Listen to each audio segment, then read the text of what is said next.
Hmm.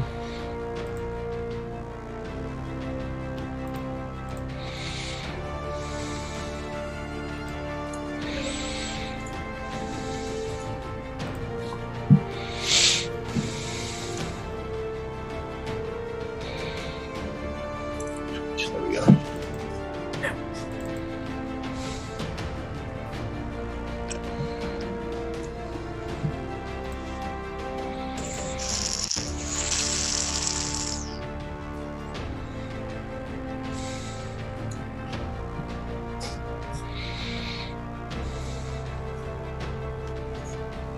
This way I can see the chat.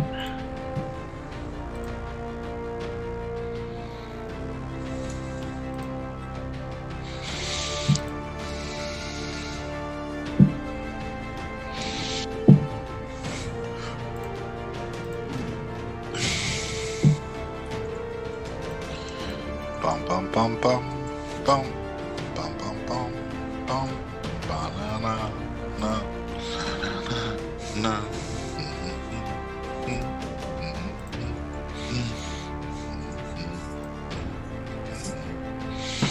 In the night. Here we go. Sing it, brother. Sing it. Go ahead. Sing it out loud. Go ahead. I want everybody to hear this. This ought to be good. I don't remember I don't remember any of the lyrics. I love that song, man. That's a great song.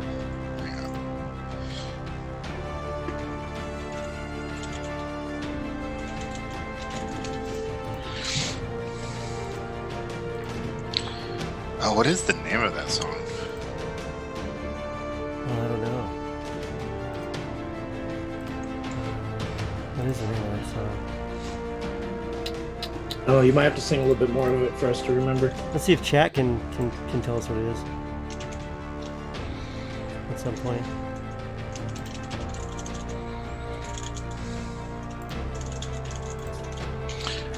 No Land is Dark.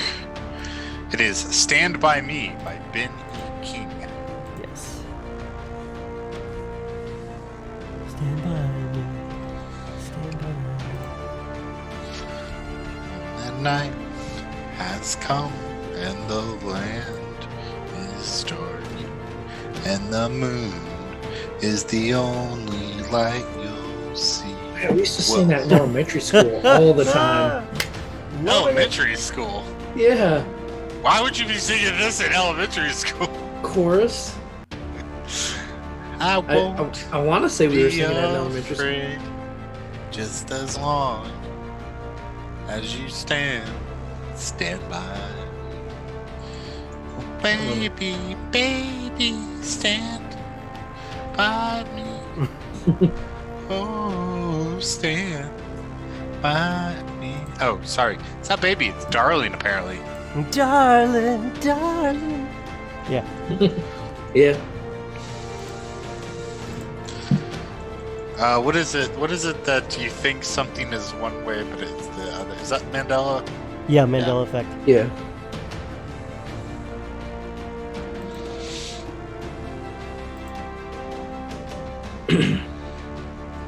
Where everybody thinks it was always this one thing, but for some reason it's not. Yeah, Darth Vader actually never says, Luke, I am your father. He goes, I am your father. Yeah. That's all he that says. One and the Berenstein or Berenstein Bears. Yeah. Yep. Those are probably the two biggest ones.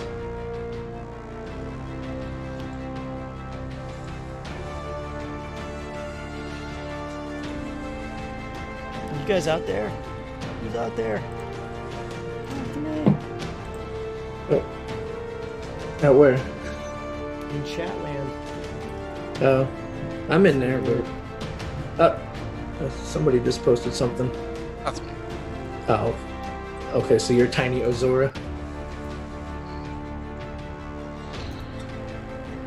He's not just Tiny Azora. He's the Tiny Azora. He's the man.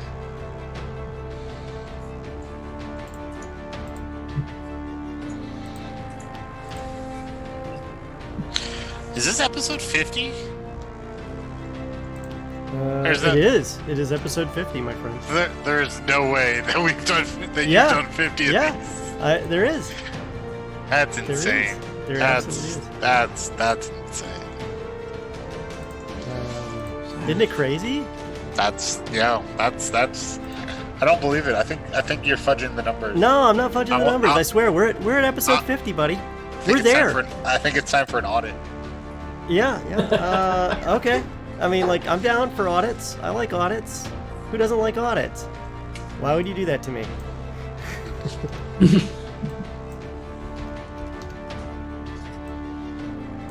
Man, there is so much to talk about today. There is and there isn't. There is so much exciting stuff to talk about today. There's interesting things to talk about. We've got all the charity stuff. We've got Dirty Deeds as the new show that just launched and did fucking killer. Excuse my language. There is... What else we got here? What else we got? Got all the shows this coming weekend. Yeah, we've got mountains of charity shows. I mean, the RPG short shots are going to have a ton of cool content out there. A long conversation on my hatred for Games Workshop and new editions. Don't ever say that again. Don't ever say that. You shut your whore mouth, sir. See, this is going to be a good night. We're gonna have a good conversation. All right, good. Hang on, be right back.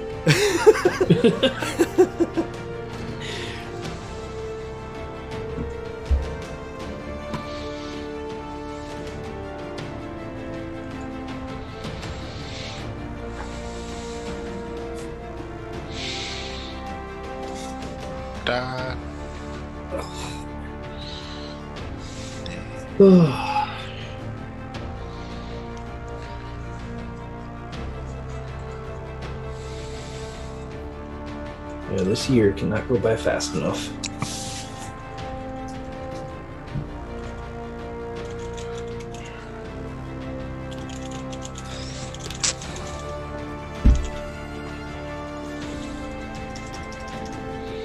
Oh my gosh.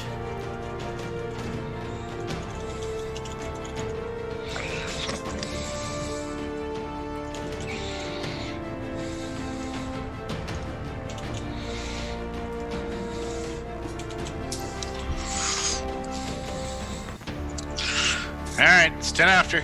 Let's get out. Let's get this going. Let's get this party started. Pitter patter. Pitter patter. Pitter patter. All right, here we go. You never heard that? Pitter patter. Let's get after. We're in. We're live. We're live. Everybody, look at us. We're live. We started early. Yeah. Woo. Screw your little clock.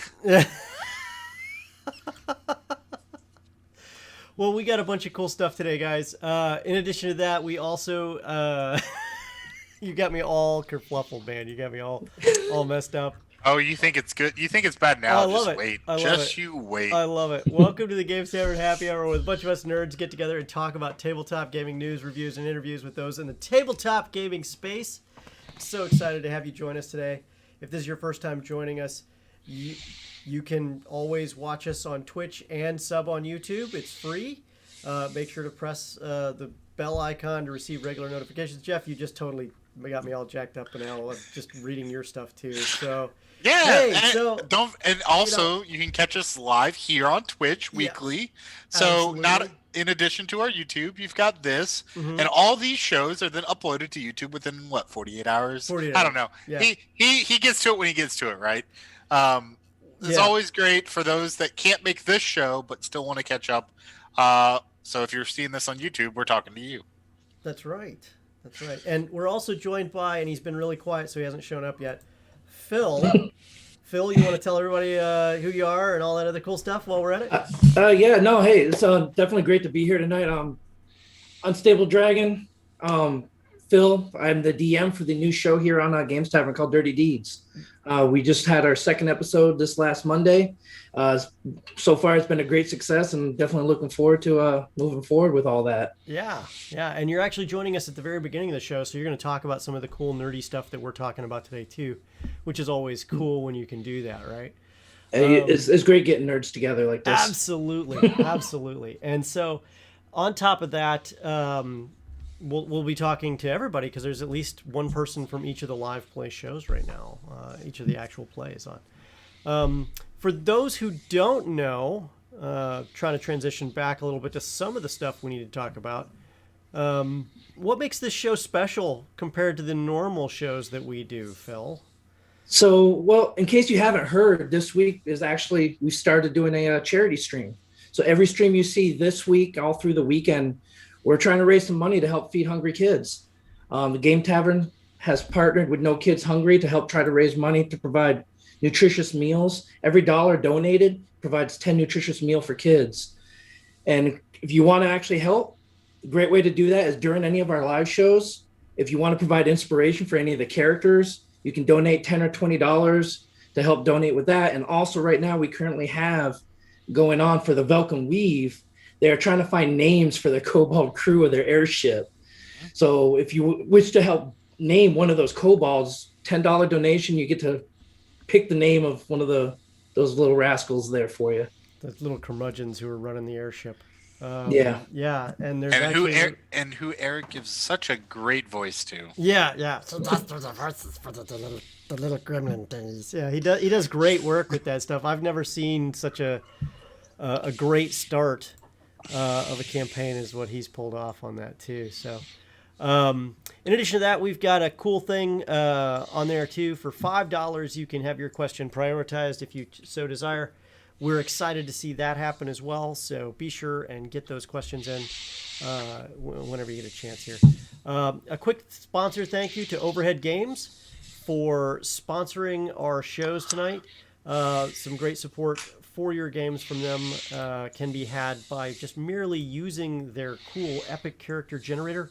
It's a great way to make characters, not just characters, but also NPCs for your various different games. And we've used them on the shows before.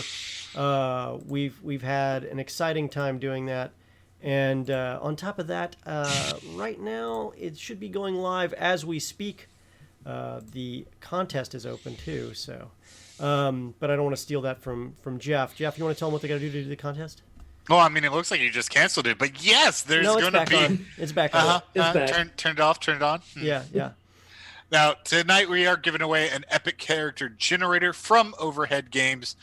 Just by hitting !epic into chat, you are entered.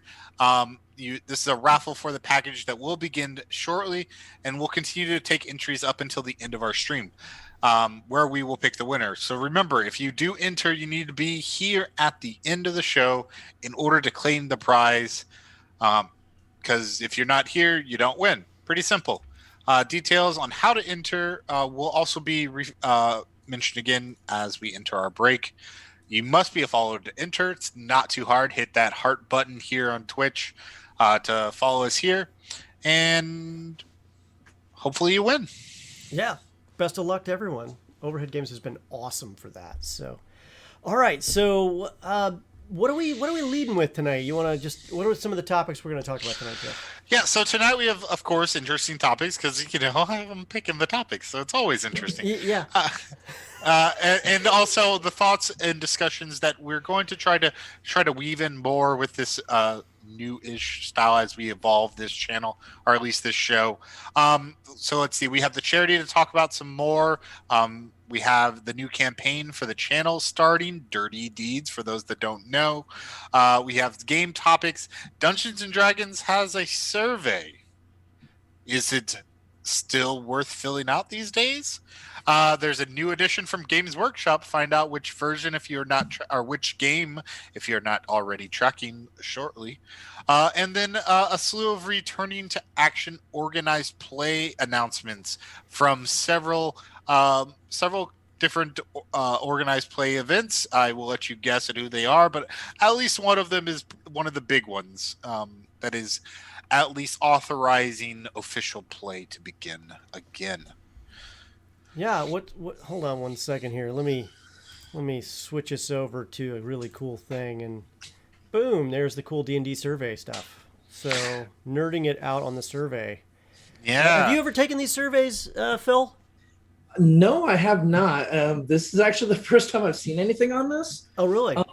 Yeah, so I'm kind of interested to check it out, see what it's about. So it's always interesting when I fall, because every single time they put out a Unearthed Arcana, they do a survey afterwards, kind of getting people's feedback. This one just says D&D survey. If you go to the article, if you go to the link, there's nothing else there. There's no words. It doesn't say anything. It doesn't give you when is it over, when you have to do it by. It just says like survey, link, done. And it's just like, okay. So I go. That seems about right. That seems what I recall filling these out in the past. No. At least the ones for Unearthed Arcana will talk about, like, your experiences with Unearthed Arcana. Please fill out the survey to help us better it. No, this had zero idea of what this one was going to be. Hold on, I just want to say, so making sure we're talking to chat here. I see Nick from Scry Society's here. Nick is a good friend of the show now. Nick is also just recently became what's your official title, Nick? Go ahead and tell us in chat while Jeff's continuing on, and we'll get to that. But he's now like a big dog handling all the media for Shard Tabletop now, actually, who's one of our sponsors for this charity. A huge sponsor, I might add. Wow. Yeah. Community manager. Community manager. Oh, wow. Look at him sweating that title. That's a mountain of community, my friend. Out there in all the channels, the Reddits, the social medias. All right, so I interrupted you. Go ahead, Jeff. Yeah. Sorry about that. So, Reed, did you fill it out? Have you gone? I have not. As a matter of fact, I was going to do it tomorrow because I actually have a little more time and space for tomorrow to do it. Because I like to actually provide, something. If I don't have anything value added, I try to limit what I say. But so where basically, I actually have inputs, that's where I try to put the value in. So basically, there's two main cruxes that it's going to be asking you. It's like a 4-page survey. There's like, but they're all really in the exact same vein, and they both follow two different trains. The first one is, do you play Magic? And all the different forms of questions that you can ask off of that one question. The other question is, do you play Dungeons and Dragons? And all the forms of questions that can come off of that. That's the survey. That's about it. So they're basically trying to just get an idea of what people are doing then. What it sounds like. But Phil, do you know why? So that's a different story. Now you're getting into the analysis of it, which is something you and I both love. So we can let me find the magic thing here for I've got a thing for this now. Here we go. Warning, speculation alert. So I love those speculations. Yeah. Now it actually shows on screen now. It's great. I love it. I love it. So talking about Magic and D&D at the same time. Well, obviously we know there's going to be some kind of crux there. Yeah. Something later today or tonight we're going to talk about even. Well, there's you talking about the Forgotten Realms drop? Yeah. Yes. Yeah. Okay. So we'll get into that. That's going to be hot. But that's the opposite of what I would expect to see, right? I think one of the things that they're looking at, this is purely speculation on my part, is the amount of people playing D&D. Are they playing Magic, or the amount of Magic players also playing D&D? And this survey, you've seen at least two of the worlds come through, Ravnica and Theros, and we can expect to see more of them coming as they come through. Like Strixhaven is probably primed and ready for that, maybe, because Strixhaven is based on Harry Potter kind of style of Magic. I was gonna say more like Urza's Academy is what I view Strixhaven's more. Oh yeah. It gives me more of that. It gives me more of that feeling, trying to bring back that magic that was the Urza Academy. Or I can't remember the exact name. I can picture the actual building that was the card for the academy. But no, I totally don't get Harry Potter vibes. Not really, just because. That's recency bias versus. Yeah. Versus knowing the full. I mean, I can kind of see the Harry Potter reference, though. I mean, without seeing the survey questions myself, I can just tell you there's definitely a nexus there. And is it more slanted towards bringing D&D players into Magic, which is probably the case? Let's face it, Magic is a moneymaker for them. Or is it more slanted towards bringing Magic players into D&D? You know, they're not dumb over there. They're going to figure out a way to, sell the daylights out of it in a great way, hopefully. Because, I love all the D&D products they've got. So we'll hey, get Barris Chocobo, good to see you in chat. We'll get into it later, but I don't want to spoil it now. Yeah. But yes, one of those is true, and I think I know which direction they're going. Now I think I'm gonna go pull this thing up. Hang on, I'm gonna pull this up right now. How much time do we have to put it on this thing? Oh, we got all the time in the world. D&D survey. Here we go. I'm gonna do this right now. That's interesting. 100%, that is interesting. 100%. I'm totally understand. I've been in one of those groups shooting with Magic players for space at a table. I find it interesting. They're not just asking about Magic, the tabletop cards. They're also talking about Magic the Gathering Arena. Yes. Which has had a lot of, it's been both.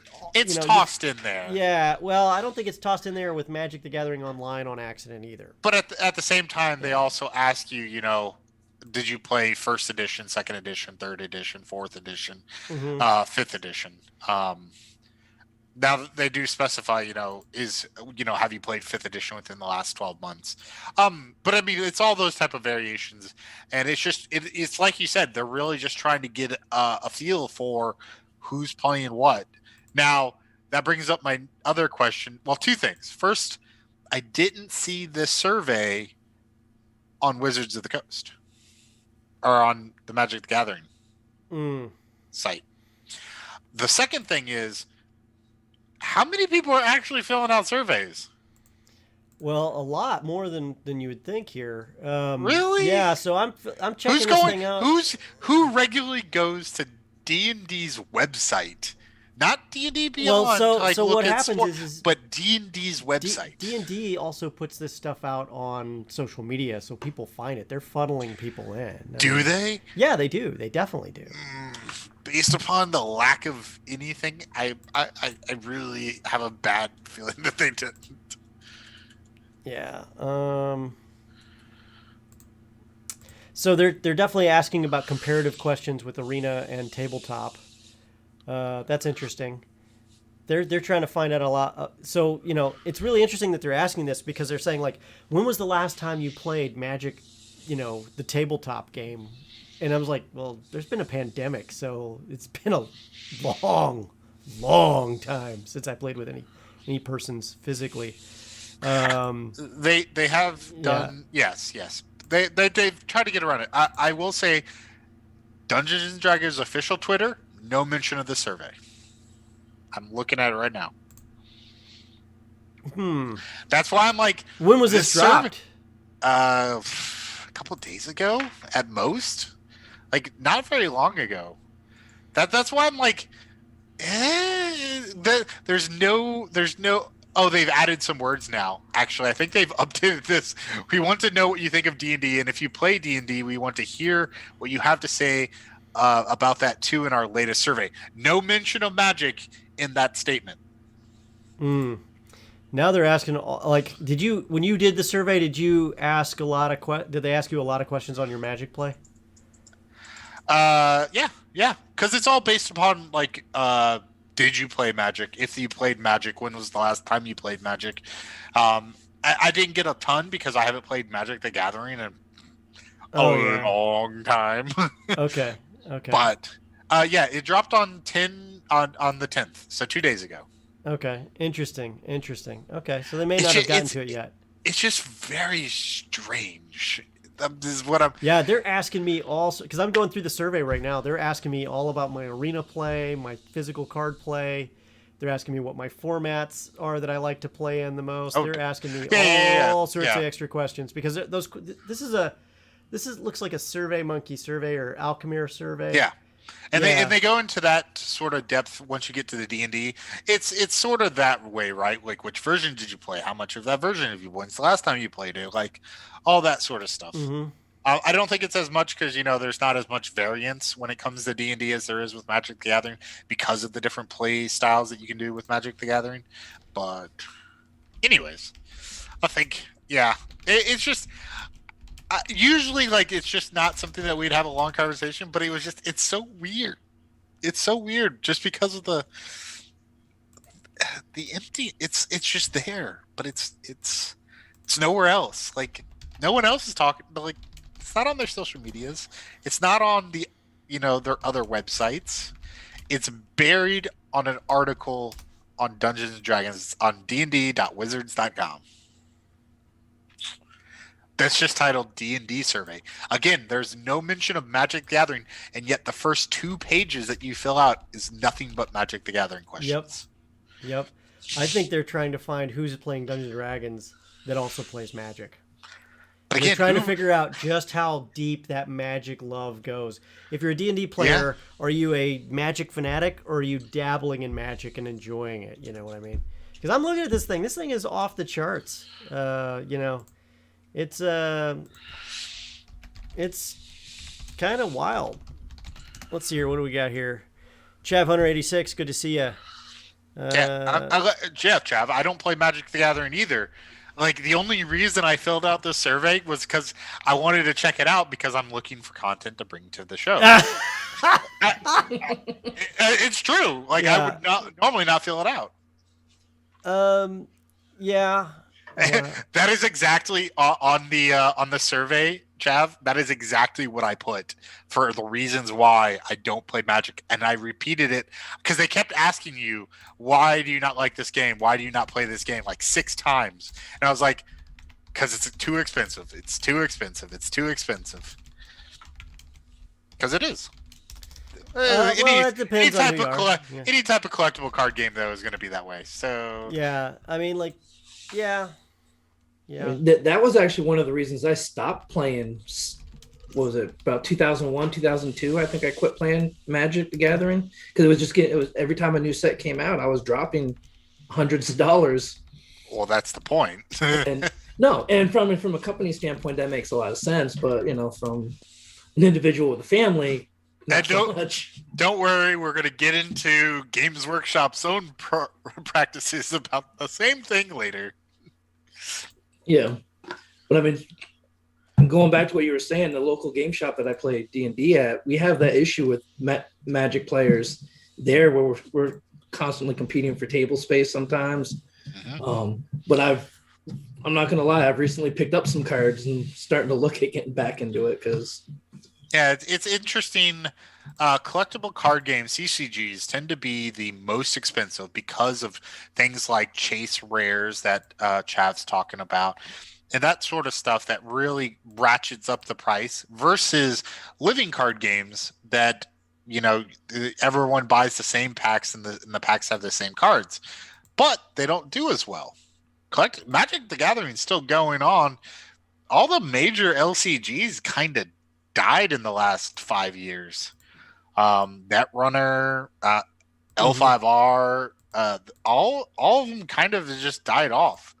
Now they're all owned by one, or most of them are owned by one company, and that one company is kind of that's a conversation for a different day about where Fantasy Flight Games is going. But yeah, it's interesting. I think there is something mentally about opening up a pack that you have no idea what's in it. Mm-hmm. I still remember that feeling. And then either disappointment or excitement, one of the two. Exactly, Baroness Chocobo. It's the gamble. It's that winner. I dropped. Well, I will say I did buy. I've bought Magic cards more recently than I have played Magic. I went and bought some cards a couple weeks ago just because I wanted to open up some of those Japanese Strixhaven packs because the art in them is outstanding. And so I opened 5 packs. I bought 5 packs and opened them at the local game store. And yeah, it was, is that rush of endorphins of, oh my God, I don't know what I'm going to get. What am I going to get? Is it going to be any good? Am I going to get one of the repack, the really cool ones, or am I just going to get the standard ones? Because they are all, random rares. Yeah. All right. No, I think that's pretty good on that one. We could beat that dead horse. The survey, it's weird. It's it's there. If people want to go check it out. Um, I'm just surprised they keep doing it. I understand it when they're doing the UAs, the Unearthed Arcanas, uh, but this one didn't really make sense. But maybe we'll talk about that later. Next up, we're going into weird. Oh, Not a lot weird! What a surprise. of. Hey, I like weird. And No, I love it. It's some of the best miniatures out there. now you'll notice there's not a lot of role playing game news, and that's actually pretty accurate. We had a bunch of the last couple weeks, but it was pretty quiet this week. But on the weird side, they've been pushing out more articles. Their little engine's starting to get rolling with new articles coming out, and I think it has something to do with they have a upcoming Malifaux book in which they're going to focus on the surprise secrets and crew building that are the major themes of Malifaux and mix it up a bit. In the previous edition, they added special upgrades to their masters that made them play different, but depending on which upgrade you gave them. But I don't think they felt it was enough. So they're going with this new mechanic in which they're going to have multiple different master cards for the same master. So, at the beginning of, for those that don't know, at the beginning of a Malifaux game, you announce, I'm playing this faction and this master. So with that information, because you don't tell them what's in your army or your crew, you don't tell your opponent what the rest of your comp is. They just had those two pieces of information. And for the longest time, if you had that information, you knew, you gave them like 3 masters or something. But you knew, okay, this master plays this way, this master plays this way, this master plays this way. What they're going for now is they're going to be giving titles, is what they're calling it, to their masters, and they're going to have multiple master cards. They all are the same master, but they play differently. They get to the same end result, like they're going to have the same way style, but it's going to be a different way of doing it, right? Like the burning is still, the master that burns people is still going to burn people, but it's just going to be done differently. It's going to have different mechanics, which is going to throw off is going to make crew building in response that much more shot in the dark, a bit more toss up, which is going to hopefully break the meta up a bit more, not make it so tight. Which is what usually happens. Mm-hmm, mm-hmm. So just putting it up, the pictures you see, the upper ones are the classic master images for Sonya Crid and Karai on Koku.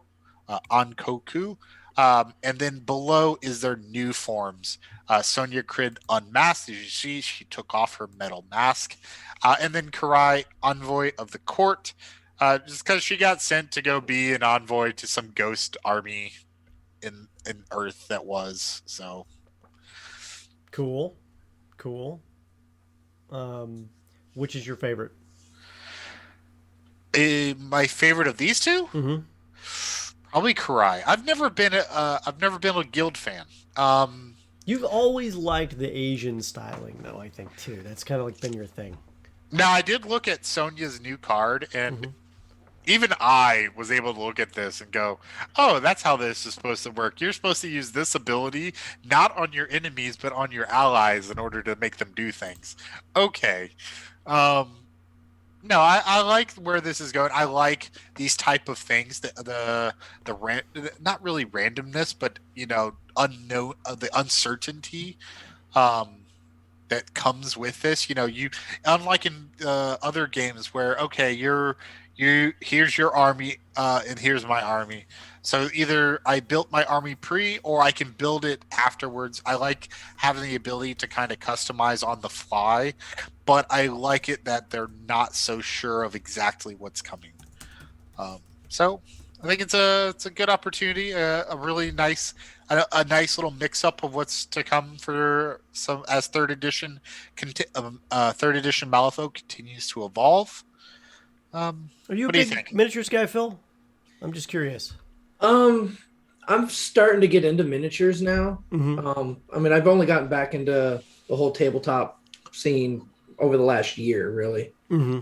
So This is one I'm not familiar with at all. Okay. Oh, Weird. yes. Weird is I believe it's 32 millimeter scale, small skirmish game styling that takes place in a alternate dimension that connects to the Malifaux. Weird's the Malifaux. company. Oh yeah, weird. Malifaux's the game. Yeah, Malifaux's the game. And sorry, it takes place in a alternate dimension. The easy way to say it is Victorian it's steampunk kind of styling. Victorian steampunk horror western. Victorian steampunk horror western setting. Definitely sounds like an interesting setting there. Yeah. It's amazing.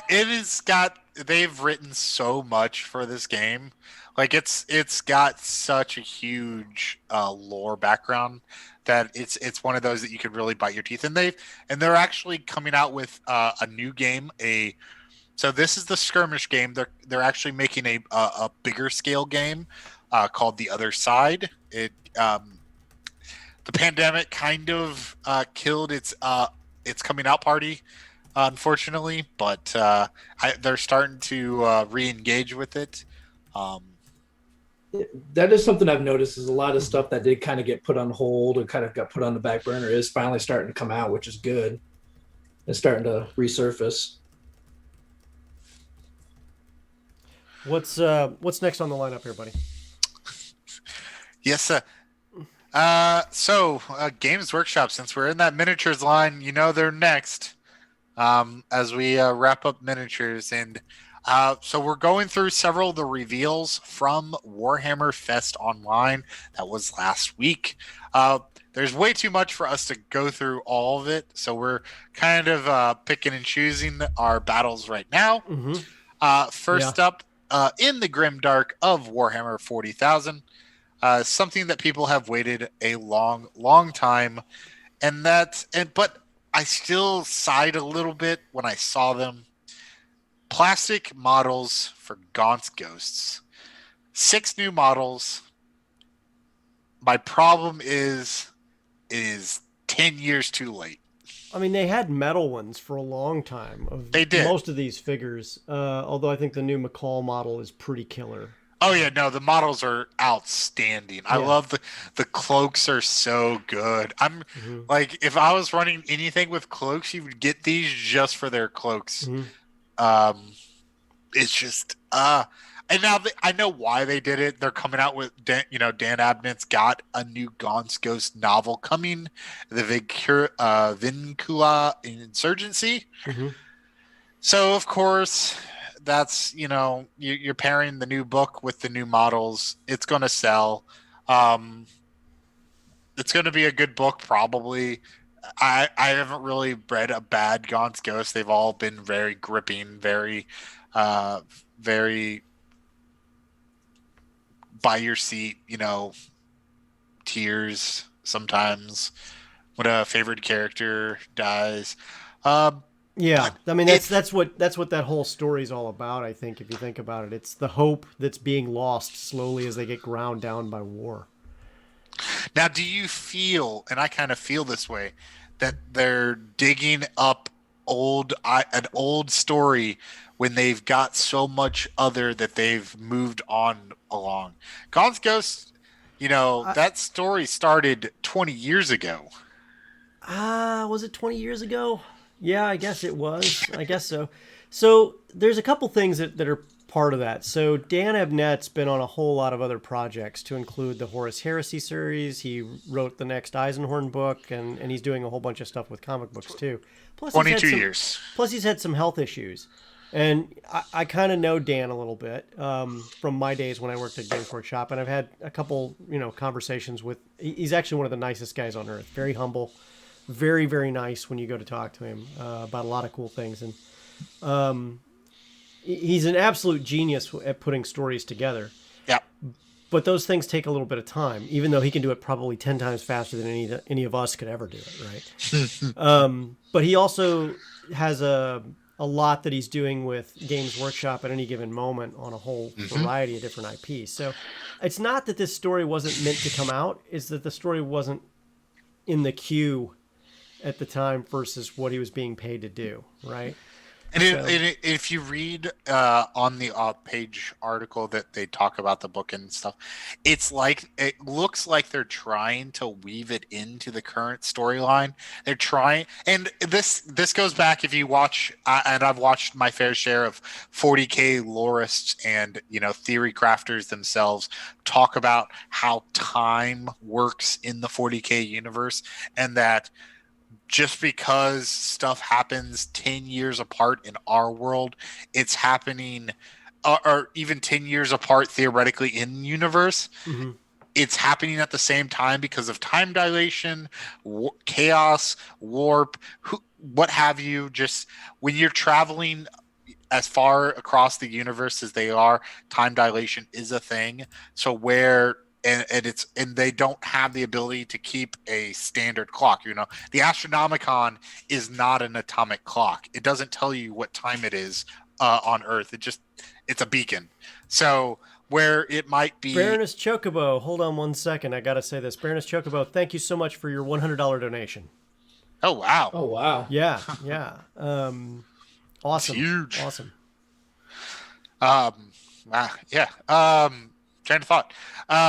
So time. Gonsko's happened. They're tying it into the current story, so they're still fighting during the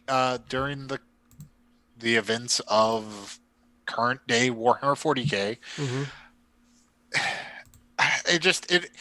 I understand because of Dan Abnett.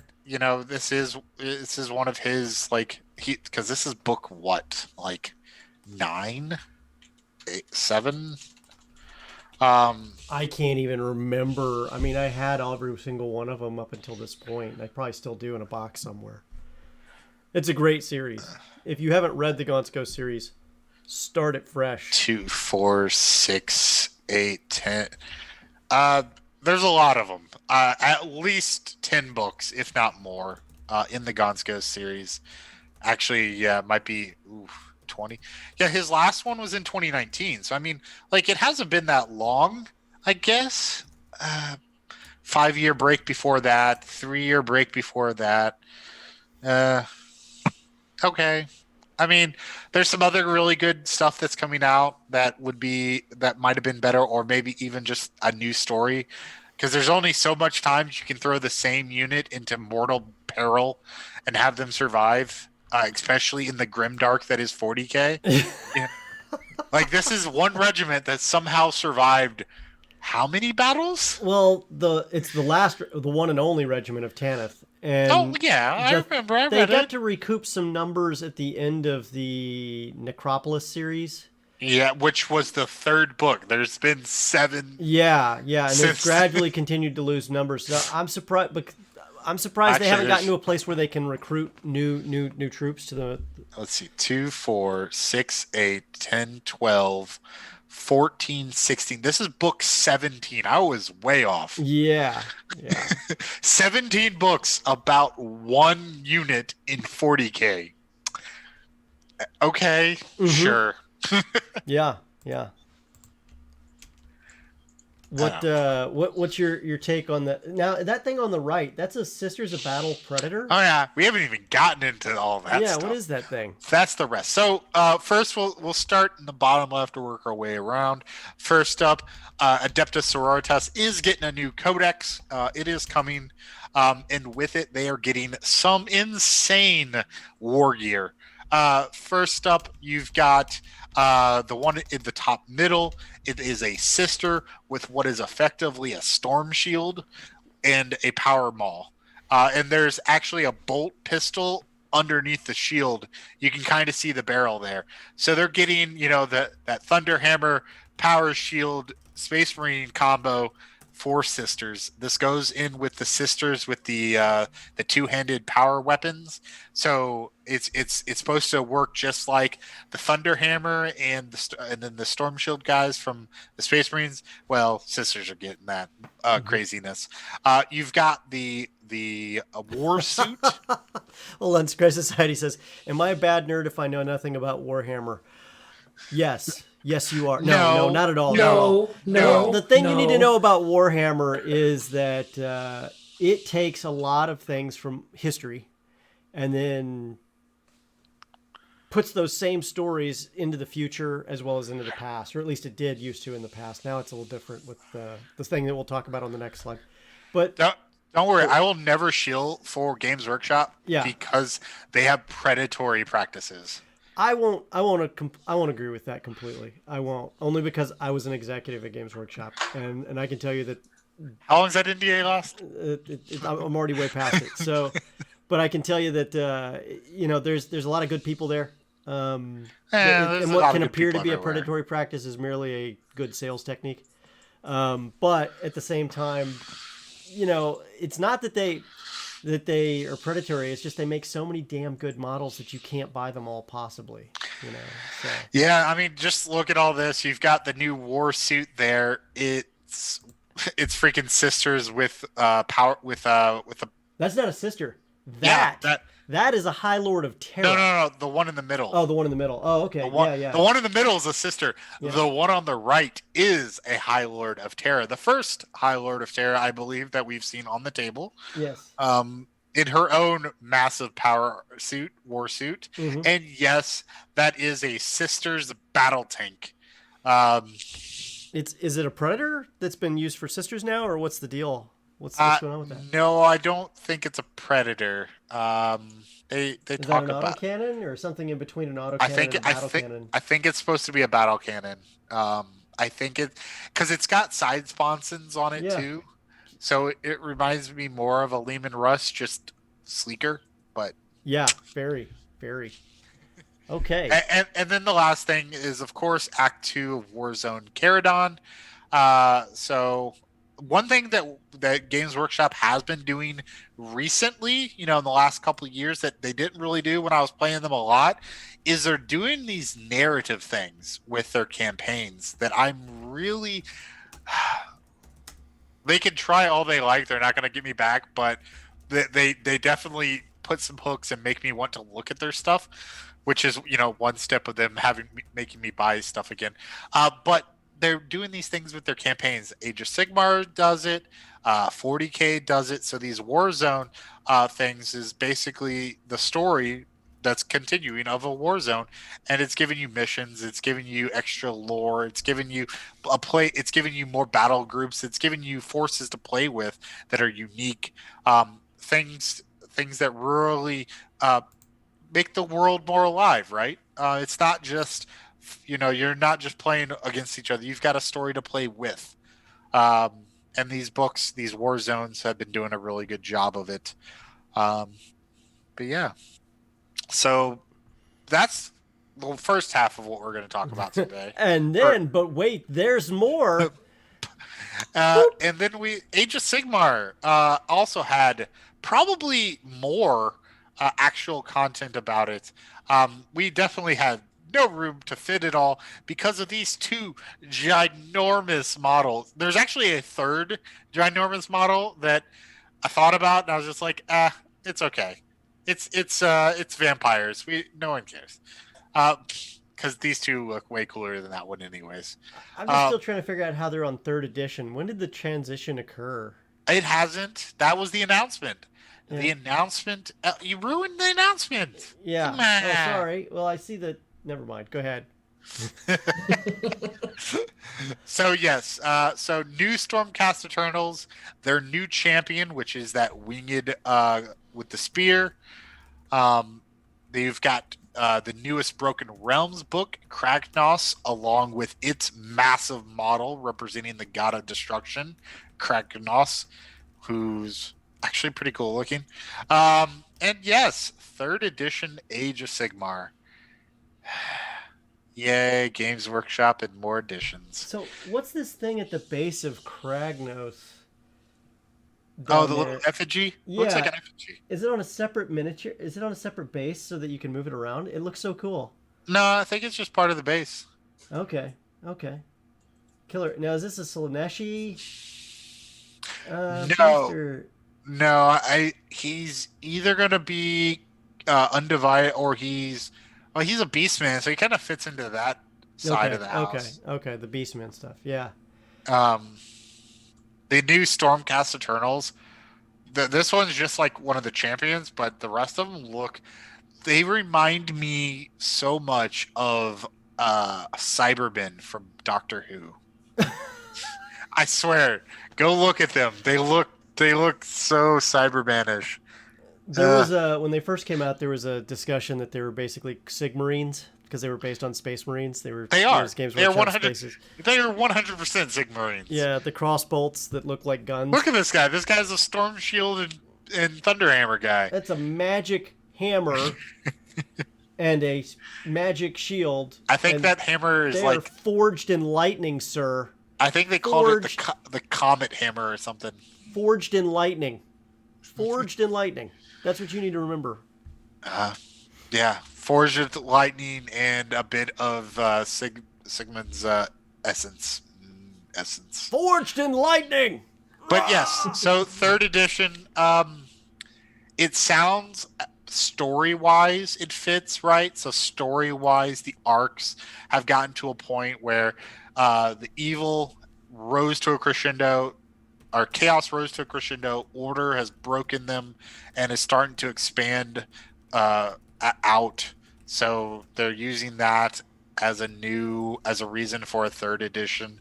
What exactly 3rd edition is going to mean mechanics wise, we don't know. Will it just be polish or will it be a full rework? Now the question that everyone always asks when Games Workshop does a new edition, can I use my same models? Yeah. They always say that you can, but then they eventually drop rules so that you can only use it as like a proxy or something else for something else. It's like, we've seen that before. Yep. Yeah, we'll see what they do. But I mean, some of these miniatures, the one with the wings here, the newest champion, I would buy that miniature just to have it as a signature piece. Dude, we say this every week too. Yeah. Like the miniatures that we have in this, just think about this. Blow your mind for a second. What if in miniatures in 20 years are as much of a departure from miniatures 20 years ago now as from what we have? What are they move themselves? The miniature quality has grown so much since I was a kid. It's insane. Yeah, absolutely. Phil, did you ever play any of these things? You never did this stuff, right? No, so I never really got into the Warhammer stuff. However, we do in one of my local games I play here. We use the Warhammer minis for our D&D games. Yeah, that Kragnos would be a great D&D villain. Oh, yeah. I'm looking at these two right now. I got to get these two so I can throw out my next one of my other groups.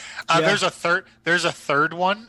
If you go in the link on in the thing, there's a third one in there. It's like this half. It's what if you had a centaur, but the lower half was a vampire bat. That's frightening. What? Yes. No.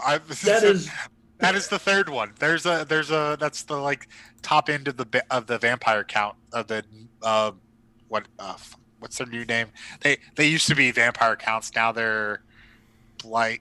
Oh, I see what you're talking about. Yeah. Yeah.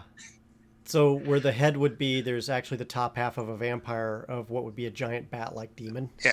Can you post that? Can you post the link for that? I can post the link. I can post the link for that. Yeah. For so Baroness scroll Chocobo. down after you get onto this and take a look-see and chat there. Boom, there it is. Take a look at that. You tell me what you guys think. Yeah, serious creepy factor. Holy, I don't know that one will sell well because it's just weird. That's some nightmare sometimes fuel. that's it's my nightmare fuel for sure. Sometimes that's what makes something really cool. Sometimes people just look at it and go, I don't think I want to do that. You know what I mean? So yeah, that looks interesting. It's what is it? A Drider. It reminds me. It reminds me Made of of bat? Driders. As a bat. Yeah, but a Drider spider. looks right physically as it's walking around. It doesn't. This thing looks like a bat demon with a top half of a vampire sticking out. Just No. Yeah. All right. So wait. Here's the thought. bat head and a human body. Yeah. What if this is just a really bad angle, and she's actually writing it? No, that's not a bad angle, my friend. No, I hate to tell you this. No. It No. just it's almost like too much of the torso is Yeah, on there. yeah. Just All right. All right. So we've beat that horse half to death here. So let's talk about uh, what do we got next here, Jeff? I think it's the magic stuff, right? yes. Oh, We my are goodness. going into Magic the Gathering, Wizards Summer of Legend. If you so basically this is what you would expect to have been on D&D's website. Mhm. And it is a listing of all the different things coming out from Magic the Gathering, or not Magic the Gathering, from Wizards in one article. So it leads off with not Magic the Gathering. It leads off with Dark Alliance. The article leads off with Dark Alliance, which we don't even we're not talking about because it's a video game, but like it's a very interesting article. There's a whole lot of stuff in there. It's really pretty. If you're into anything from Wizards, it's pretty cool. It's mostly Magic the Gathering stuff, but a lot of a good content. But first, but for this purposes, we're talking about Magic the Gathering's expansion that's coming out later this year, Adventures in the Forgotten Realms, and I think it's going to be an interesting one. And this is where we get back to that survey. It feels like Wizards is really, and we mentioned it before, Wizards is really trying to mix these IPs. So it would not surprise me if we see. Reed, what is the chances we see a Magic themed campaign setting? We've already seen two, Ravnica and Theros. Oh, right. We saw for 5th edition. Yes. Wait, Yes, they were both Yeah. released. Like Ravnica was released in 2018. that's Yeah, not 2018. recent. That's a long time ago. No, 2018. Yeah, and Theros was released in 2020. I don't remember and- Theros. I remember Ravnica. I or- don't remember Theros. Maybe At it was all. 2019 for Theros. No, Theros was 2020. Yeah, Theros was very Greek based, and I would expect to see more and more of those because if you look at some of the stuff that just recently Mythic Odysseys of Theros. Yeah. Right. Yeah. All right, that's on me then. and they But have what about- dropped stuff. What about Classic? they've dropped Classic? stuff for some of the other realms too. Yeah. It doesn't seem as explicit. This is pretty explicit, right? Mm-hmm. This is straight up like Tiamat on a card. Also, Well, this she's is the got- opposite side of what we've seen. We haven't seen much D&D in yes. Magic, right? So But in general, they're doing this across the board, right? So we talked about this, I think, about 2 months ago, where Magic's going to have like 6 or something sets that are set in a Beyond world. Only some of them will actually be connected canonically. This is actually going to be I believe this one's canonically connected. Basically, anything that Wizards owns is going to be canonically connected. Anything that they're licensing will not be canonically connected. interesting. I don't necessarily disagree. They're very careful about who they license stuff to.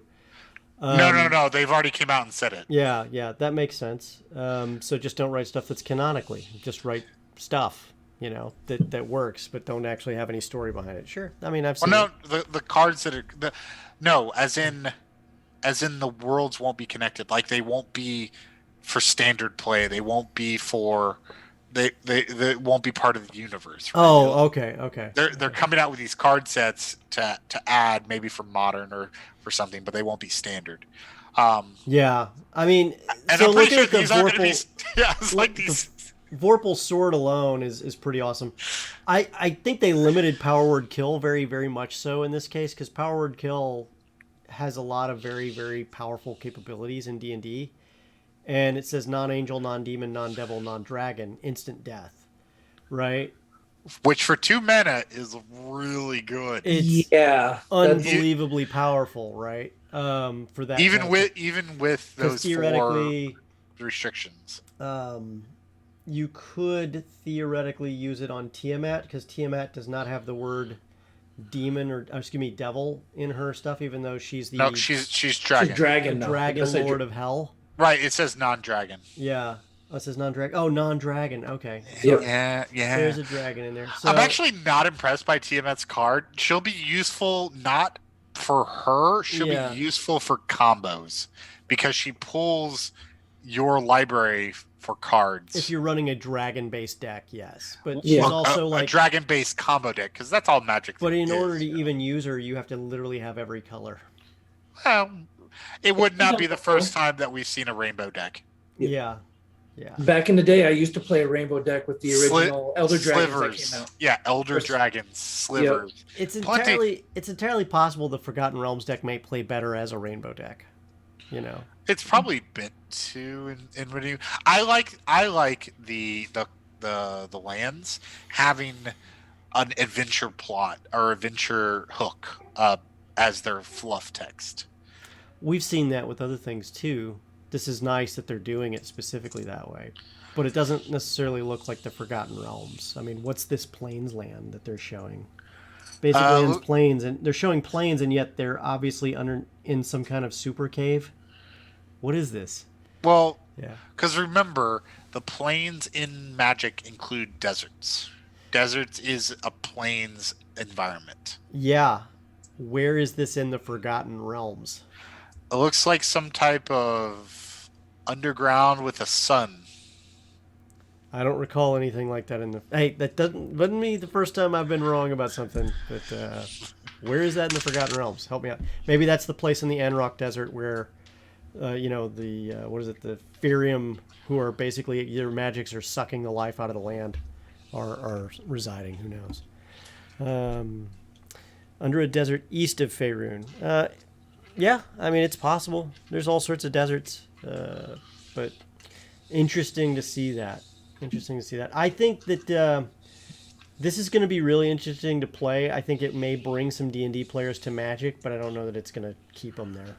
Once they might buy this because they like Forgotten Realms, but if they start, because there's a big difference between the way D&D, cycles and the way Magic cycles, and I don't know that the D&D crowd by and large is going to have the patience for the Magic churn. So, I 100% agree. Yeah. Particularly as, the Magic crowd, because being a CCG, most CCGs tend to attract a younger group. Mm-hmm. So you're going to have, and even now, like you go see Magic, it's still a bunch of younger, of course there's older because people have played Magic for a long time. But, when you're at the card shop, when you're at the game store, you see people playing, it tends to be teenagers, maybe college kids, which is always funny because it's an expensive hobby, yet it's always the young people without jobs that are playing. Parents, right? Mm-hmm. Yeah, absolutely. Yeah. Absolutely. Is there anything else? Like, does 7/7 seems low for a Dragon God? No. 7/7 for 7? No, that's right. All right. It sounds about right. And the ability is not overly powerful. It doesn't put those dragons into play. It puts them into your hand. Now, again, there's going to be combos that will be extra broken with it, but no, on the face, 7/7 for 7, and you need all five. You need all five colors to play it. No, that's perfectly fine in my head. Mm-hmm. Mm-hmm. Well, you want to transition on, or we got more to talk about on this one? No. That's it for now. We will be returning to talk about Magic the Gathering later in our kind of our convention and events section. No surprises there, my friend. Ooh, surprises. So what do we got next here? Wait. Do you play board games too, Phil? Yeah. So I've actually been getting a lot more into some games over the last few months since I moved out here. Mm-hmm. Okay. Cool. Well, what do we got, Jeff? Well, yeah. So speaking of, we're getting into our Kickstarter section. So Phil, for your knowledge, this is where we kind of just go through Kickstarter, find some items that look interesting, and we talk about them. Typically, so typically most of these are fully funded, and they've got time, time for people. Or if not, if we catch it late, we'll still bring it up to give people a chance. The first one up is kind of a departure from what I would normally look at. It is a solo game. It is a game meant to be played like solitaire by yourself, on a table. But I still thought it was interesting, and the $500,000 of pledges that it has already received seems to indicate other people think that it is as well. It's very much in line. The gameplay looks very much in line with the name of the company, which is Chip Theory Games, because the main pieces that this game revolves around is the use of basically poker chips to represent all different types of items and creatures and heroes in the game. It seems pretty in depth, quite detailed. I watched probably half an hour of or 10 minutes of the Let's Play demo game. Has a save feature, which is nice because these type of games it's kind of like it's an epic type game, so it can go on for quite a while. But because of the way the game is built, you can take breaks between acts. It's got 4 acts, so you can take a break, come back to it another time. So it doesn't have to all be played. It doesn't have to be left out. You can be put up. Chav, I did see dungeons and lasers. I tend not to get into terrain just because personally I've been burned and spurned by terrain on Kickstarter. Yeah, I can agree with that. Unless it's somebody that I've already seen their stuff before in the past and know they can produce. Terrain is very tough. Because especially if all you see is digital 3D renderings and not the actual product, then I'm really never ever touching it because it's always easier for a 3D terrain person to build their terrain that your Kickstarter money paid to build, take it to a con and sell it again, or sell it quicker, because at a con that stuff goes like this. But back to the name of the game, Victorum. Hiplomachus. There's not a lot. We've talked about a lot of the other big ones up there right now, so we're getting into kind of a lull period, but just fine. I think we're at the lull just before we see the July hammer drop. We're going to see a mountain of stuff drop in July, I think. So I learned a few things about July drops not that long ago from some people who've been doing some stuff. So. All right. So what's this from Kobold Press? Because we're big fans of Kobold Press right now. Yeah, Kobold Press, Deep Magic spell cards for 5th edition. In the wake of the popularity of the Deep Magic book for 5th edition that just is out, they have pushed for a 2-week quick starter for their spell card decks to go with that book. Up to 1,500 spell cards are going to be planned and available. Each class is being sold individually, or you can buy them all for a pretty decent discount. These are almost identical to the spell cards from Wizards for D&D itself, but this is for the Deep Magic spells. So 1,500 new spells to add to your spell book, which is quite a lot, and because it's not like that stuff that you might see that somebody cobbled together and then threw on DM's Guild, and it's completely out of balance and broken or just unworkable and stuff. Kobold Press makes great stuff. I'm just gonna say it. Yep. I actually have the Deep Magic book, so I've read it, so I can speak from experience. Deep Magic is a must-have for any dungeon master who wants to throw some cool stuff that people haven't experienced in terms of spells at them. Or bring something new into their campaign, and I highly recommend it for every DM or player that wants to try something else. And to kind of put it in perspective, Kobold Press is such a great company that a lot of the guys who wrote for Kobold Press are now at Wizards of the Coast as writers. So it's like it's basically they go back and forth, and if they're not at Wizards of the Coast as a direct employee, a lot of them have started there. They're also contracted out, so you see a lot of Kobold Press guys actually writing for Wizards too. So they keep the game balance in there, but they've written so many cool new spells that I can tell you will see some of that during stuff that I'm running here shortly in the next few months. I can tell you that right now. So yes, this is a 2 week, and it started today. So you've got plenty of time if this type of stuff interests you. And like I said, the price is actually not bad. I think it's comes out to what, like 75 cents? No, not even that.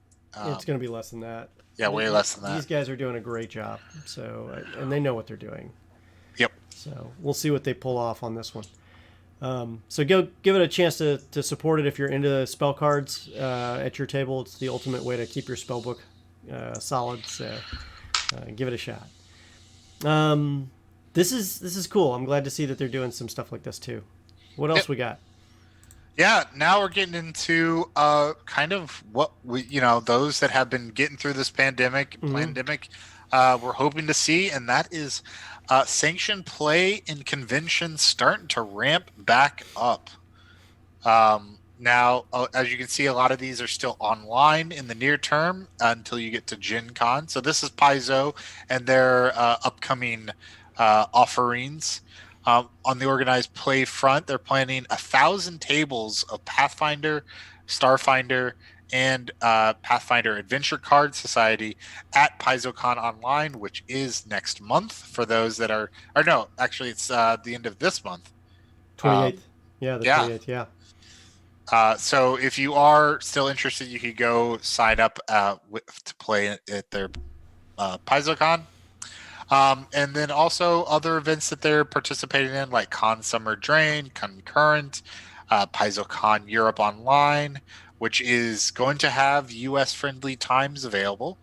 And then, as you see, Gen Con with that hybrid, because yes, there will be in live person gameplay at Gen Con come September. Provided people are going to it. We'll see what happens. I think people will go to it. But I don't know that they'll have 1,000 tables worth. What is your thoughts? No, the 1,000 tables is for. Yeah, I know, but I mean, like, I don't think it'll be that high. Yeah. Over 4 days. Yeah, probably not 1,000. I don't know.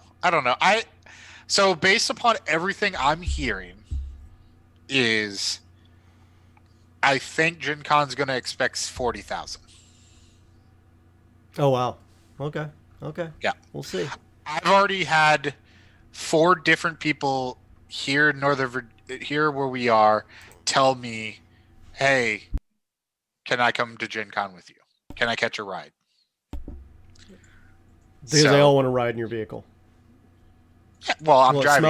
It smells like rich mahogany. Well, I'm driving, which is way cheaper than flying. Yeah. Now you're from Indiana, though, right? Yeah. So for you, this is like an extra trip to go home anyway. So. Except I'm from Southern Indiana, which is not 3 hours. It's like if I lived in what's Norfolk. Mm-hmm. It's like that kind of distance. Okay.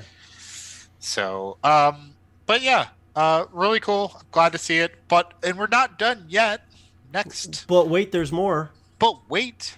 We get back to Magic the Gathering, and they have announced their sanctioned play returns reopening for the United States on May 28th. That means Friday night Magic, Tuesday night drafts. All of that is coming back to, of course, your local game store that is hosting events. Areas may apply or areas may differ. I think the 757 might be. What's 757 represent? Nick, that's tell us what that means. Oh, the area code in Hampton Roads. He's talking about driving up from Norfolk. Yeah. I'm pretty sure that's Norfolk area. Ah, that's awesome. Wow, I lost train of thought. 28 May. So what's interesting is that Wizards is actually giving some incentive for people to go back and play in the game store. They're offering a promo card, like a holograph or a foil promo card Mm-hmm. for $50 worth of purchase at a local game store. Mm-hmm. They're offering local game stores these highly limited mystery boosters that are supposed to be used by the local game store in draft and other in-store play. So maybe I don't know if as prizes or as actual parts of the draft. So they are pushing to try to bring people back in because, of course, bringing people back in the store means more people buy their cards. Because once you're actually at the store, you're actually playing again versus sitting at home not playing, not buying cards. So it Mm-hmm. makes sense to me. What is interesting is that we are not the first ones worldwide that they have re-sanctioned for opening. Other places have art. I think Japan and somewhere else already has been sanctioned to restart play. So, but Interesting. yes, Interesting. I can't wait to see if this works out. Like I would love for friendly local game stores to get their groove back on with people, and I know they're challenged to do that as people are having real concerns about safety and health and everything. But it'll be nice if we can actually get back to some semblance of normal here soon. some of our local ones have really been stepping up. Up in Maryland, Gamer Core has really started going all in on that. So we're seeing that across the board. I'm sure that my own local group that plays tabletop miniatures is going to head back to her Huzzah at some point. Now, here's the thing: how much have people been spoiled at playing at home? You know, I where think you very can very well. have whatever food you want, where you can, be as loud as you want, obnoxious, where you can drink. Mm-hmm. Yeah, beer and pretzels definitely makes a game more interesting. Mhm. I love that they actually have For us, it's whiskey and pretzels, but yeah, yeah. yeah, yeah. You know how it is in the studio when we were there. I think it's the one thing I will mention about this poster before we transition to the next piece is I love that they made this poster look like an old poster to kind of bring back your nostalgia. Oh, it's Yeah, gorgeous. yeah. The little dragon contorted. Well, they've got the little fold in it, like it's been folded in half, like a poster would. Oh yeah, Yeah, they yeah, did. yeah, like an old poster.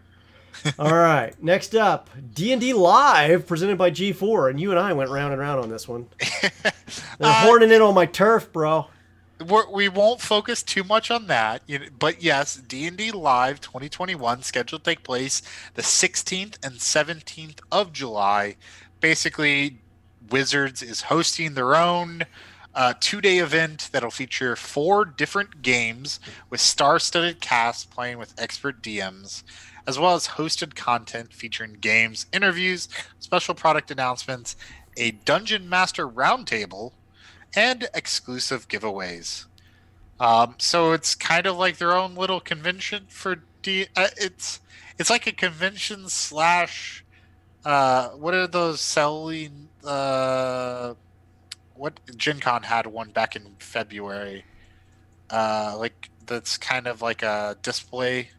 Here's our Oh yeah, they had games. the display con version thing that they had going Yeah. on. Yeah, I I don't know that this heralds anything other than an opportunity to grab some market share of ratings and viewers. I don't know that G4 No. is. So it's presented by G4, but G4 actually won't be live yet. Uh-huh. This isn't going to be uh On the G4 part network. not yet. It might Mm. be on one of their web. It might be on their YouTube channel or Twitch because that's where they're currently kind of based. They're calling it before G4, B4 G4.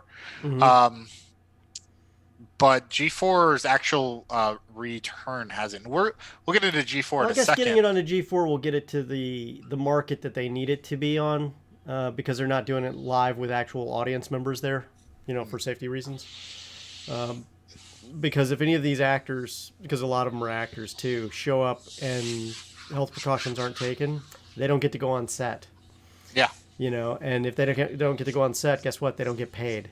Yep. So they are definitely not going to be doing anything other than the most secure and safe of ways to do this. So So I think the D&D live portion is going to be fine. It's just going to be like like the Olympics, right? You kind of just watch it, you watch it, you get some enjoyment out of it, you move on. And that's kind of what it's looking like. It's just I'm gonna be upfront. I'm curious how much G4 is going to be able to transition out of their video game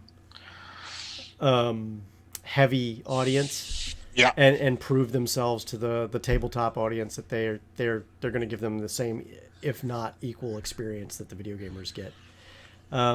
We'll see. I mean, G4, if anybody can do it, it's G4. I think the Nerdist could have done it better, but that's just me. Or not Nerdist, Geek and Sundry. But that's just me. Yeah, Geek and Sundry is kind of. We'll get it. So, like, I guess that kind of transitioned us into the last thing that I want to kind of have that conversation with. Yeah. And that is the big, large game network. Geek and Sundry, G4, those type of things. The Games Tavern. No, not us. No, I'm kidding. Maybe someday. Someday. But it's that idea of, can a network that built its entire name on gaming, but typically video gaming, back in the day, right? It survived, but it survived through its separate channels, and it's trying to bring those channels back together. They even announced that they're bringing Ninja Warrior back to G4 from its current place on network TV, which is interesting. I'm kind of surprised that they had enough pull to get that brought back. If they own the rights to it, it's not hard for them to do it. Do they own the rights to it? Who knows? G4 may be doing some other interesting things to make themselves more of a media network. I mean, like we saw Paramount Plus come out. We saw Disney Plus come out. We saw basically guys taking their stuff, adding the word plus to it, and making it a streaming network. G4 wouldn't surprise me if they created something similar. Yeah, like they're getting ready. They're supposed to launch this year. They still don't. If you go check out their website, you kind of come through. There really isn't a hard date yet that they're saying that they're going to go live. Sorry, Scry Society just asked, when are we going to get D&D Plus? You're watching it right here. It's called the Games Tavern, so just keep watching D&D Plus right here on the Games Tavern every day of the week. Almost. Yeah, especially this weekend, because it's literally from morning till night. You've almost got it to that point where it is every night. Yeah. Well, I don't know that we're ever going to really push for Fridays. I just don't know that we will. And the weekend stuff is literally as long as we're not at a convention. So, but yeah, the weekday stuff is definitely where it's at for us. Let's see here. Once a week, D&D games played by celebrities. People can vote to affect the game. Let's go. Well, they're already doing that. You're already seeing that everywhere that's going on. Yeah. Let's see here. As a matter of fact, you'll be able to do that here. Played by celebrities. Yes, we have D&D celebrities here. Going to be on a variety of shows this weekend. And you can do different things to affect the game live. There are donation incentives that allow you to award inspiration. Three Flings on Friday is going to have a ridiculous batch of stuff. Yeah. They've asked and requested for a whole bunch of different things to be plugged in that people can donate and create effects for, and so we're doing it for them. So fancy. Yeah, so I can only imagine, because the DM on that is amazing, and she's going to be doing some killer stuff there too. D&D's Got Talent. We call that RPG Short Shots. Check it out. It's fantastic. As a matter of fact, Philip you got your start there. And you did all right. You didn't break anything, so we invited you in. Tried not to anyway. Yeah. D&D Viver, that's just a game of D&D. D&D Viver, yeah, that is a game of D&D. Dancing with the DMs. I'm gonna hold the line right there, guys. We're not doing Dancing with the DMs. Come on. No. Look, I got dragged into ballroom dancing lessons with my mother all the time when she was in Arkansas, and I had to dance with so many sweet old ladies. But I just can't bring myself to go back to ballroom dancing like that ever. and as a dungeon master, what am I dancing with? Goblins, NPCs, mannequins, because they're NPCs. I don't know what are we doing here. It's obviously this is how you do role playing with your PCs now. Is that Yeah. you can only converse with someone when you are tangoing with them. Oh, do I have to do it in voice? Yes. danced finally. Oh, I love your tango. Yeah, I could just see that working really well. All right, finally, hey, let's transition real quick to this. We have a metric crap ton of sponsors for this charity, as well as for today too. So thank you to Shard Tabletop, D&D Beyond, Kobold Press, CZ RPG, Overhead Games, Die Hard Dice, Dragon Short Studios, Tabletail Games, Incarnate, Miniature Market, The Goblin Explorer, and CZ Peku. I hope I didn't butcher that last one. Helping us all for Stream for No Kid Hungry. We really do appreciate your support. And they have all given a whole bunch of cool incentives. Most of them unlock on Friday, although the Shard Tabletop bundle is already unlocked and available for anyone who donates $100 or more to this. And we've already had 3 donations for that already, almost 4. And it's been huge, and we cannot thank you enough for that. And then there's also a whole bunch of other cool donation incentives for the games themselves. And if you want to ask a very specific question and have it brought to the front of the line, just donate $5. We'll answer your question right away. Any question you want, just bring it in here. One more additional prize for the charity bundle. Oh, tell us all about it, Nick. What do we got as the additional prize? Type it up in there as I continue to tell you guys how much I am not going to do Dancing with the Stars. We'll post to social media tonight, but it's from Humperdinck's Wares. Humperdinck's Wares. Thank you, Humperdinck's Wares. You know what I'm going to ask you, Nick, for that. I need the point of contact and the logo, and so we can send them a very, very specific thank you. I like any store that has the name Wares. It's such a great word. It's such a great word. What's the word I'm looking for? It sounds so fancy. Yes. Yeah. Super fancy. Fancy. Like, yes. What about you, Phil? You like stuff with Wares? Humperdinck. Oh, God. Villas, you rock. Thank you so much for that. Oh, that's awesome. That is awesome. Quoting that awesome bit from The Princess Bride. All right, guys. Hey, what we're going to do real quick is we're going to take a quick 5-minute break. When we come back, we are going to do some other cool stuff here. What are we going to do? We're going to be talking about the games that are going on right now on the Games Tavern Happy Hour, as well as the charity streams that are coming up this weekend and what you want to know about them, because all sorts of cool stuff is coming from that, and we want to make sure you're very well informed. So we'll be right back in just a few minutes. So hang in there. Anything else you guys want to say before we go away? Oh, yeah. We've got some cool stuff to talk about, don't we? Yeah, we do. It's a good time to, transition here. So let's see here. We're feeding hungry kids, the Games Tavern, and our friends on 6 other streaming networks. That's for after. Oh, no. That's for right now. No, it's for after. No. Yeah, it's for right now. There's another one that's after, unless you removed it.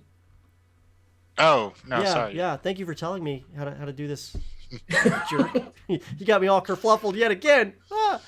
It was the Humperdinck. A huge charity super stream is going on all week and into this weekend, and even all the way out to Tuesday. We got like a Super Tuesday cool thing going on for No Kid Hungry. For each dollar raised, it provides up to 10 nutritious meals for kids. Shard Tabletop, we already mentioned, created this donation super bundle for anyone who donates $100 or more. You get the Shard, Tabletop. You get the Shard Tabletop VTT. You get Kobold Press with their 60 monster set. You get maps from CZ Explorer or CZ RPG. You get stuff from CZ Peku and the Goblin Explorer and Dragon Shorn Studios. You also get a game with Tabletail Games, and now Humperdinck. You get something with Humperdinck. It's worth more than $100 easily. And that's not all. So there's so many donation incentives unlocking from D&D Beyond, Kobold Press, Die Hard Dice, Overhead Games, Miniatures Market, and Incarnate, just to name a few that are going to be unlocked that you guys can get. You donate a little, you get a whole lot back, and a warm feeling that you help feed some hungry kids. So with that, all right, guys, we're going to be right back. We'll see you in just a few minutes.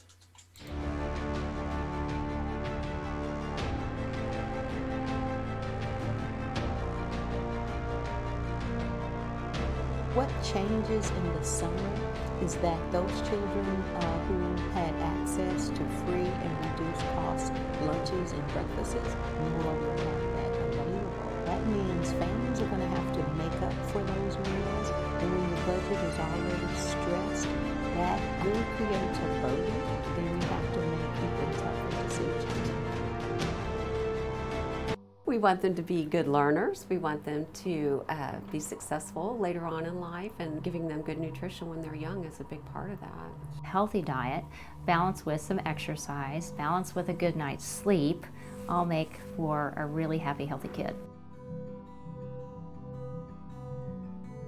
As a physician, childhood hunger is important to me, on a scientific level, which impacts everybody, not even just the kids that are hungry, but kids between the ages of 0 and 3, all their brain development is taking place. And so you can have permanent neurologic changes if you don't have adequate nutrition. So it's having a profound impact on kids' health, and also just on the next generation of kids that we're going to rely on to make society work. Children don't create circumstances, they live in them, and we need to show our children that we value them, that they matter, and that we are preparing them so that when they are adults, they can become the leaders.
And we're back. Alrighty, guys. So now that we're back, we're changing the look here just a smidge so you guys can see all of us. Oh no, I can't do things without you seeing me. Oh no, we can't pick our noses and blow our noses and stuff like that. Oh golly, that's kind of creepy. Wait, you didn't say I had to be on camera. Yeah, what?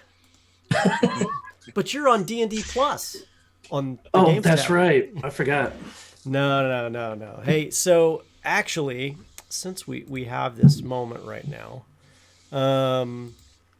what? So we have Phil and we have Jeff here. Phil is on Dirty Deeds. Jeff is on the Velkin Weave, and I'm on Whiskey, Magic, and Distraction when it comes back. So we'll start with let's start with Dirty Deeds a little bit. So 2 weeks ago, Dirty Deeds premiered, and it was the most successful launch that the Games Tavern has ever had. And I think we had records set for numbers of people in chat, number of chatters, numbers of people that showed up, and it's the second highest amount of people that have ever shown up. And everybody was excited. It was crazy. Yeah. And it was just almost as good the second time around, the second show, which was this week. And a whole bunch of stuff has already started. Like it's already gotten crazy. Like you guys, it's not just that you're playing this game. You guys are also doing some fun stuff as a group with being on stream too, right? Like picking up stray animals. That's in game, yeah, thankfully. Yeah.